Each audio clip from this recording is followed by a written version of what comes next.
Hi, today I'm going to talk about an observation which I have made discussing with some students. Quite a few of them are not very happy talking about their roots, their ancestry, their beginning, their origin, and they are ashamed talking about it. Let me tell you one thing. Whatever you are is not determined by from where you're coming.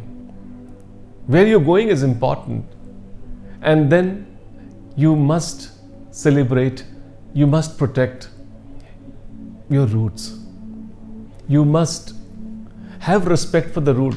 When I say root, I basically mean your family, your friend, your region, your state, your relatives. These are the people who actually, these are the places actually which makes who you are. Sometimes I find students are not very comfortable about the accents that they have got because of the ancestry of the region that they come from. Please, you must respect your roots. A rootless person doesn't go anywhere. It's the root from where we all derive all our lives. Root is what is feeding us. Deeper roots make you stand tall. And then how you have the deeper roots?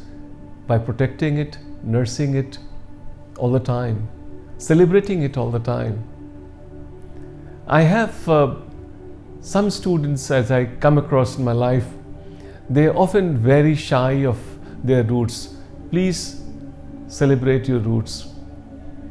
See, in life we go through different kind of ups and downs, spring, autumn, winter, but it's the root which feeds you during the winters of your life.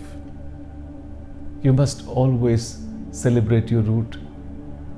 You must always respect your root and be proud of your ancestry that you are from. Because that's something which is what, when you celebrate your ancestry and your roots, I'm sure the world is going to celebrate you. We are a very diverse country, and then you suddenly cannot detach yourself from your root and say that I'm flying. No. Only when you remember from where you are coming, I promise nobody can stop you where you're going to. Remember from where you're coming and use this ancestry of yours, root of yours, as your strength. I promise deeper roots will have a taller trees. My best wishes are with you.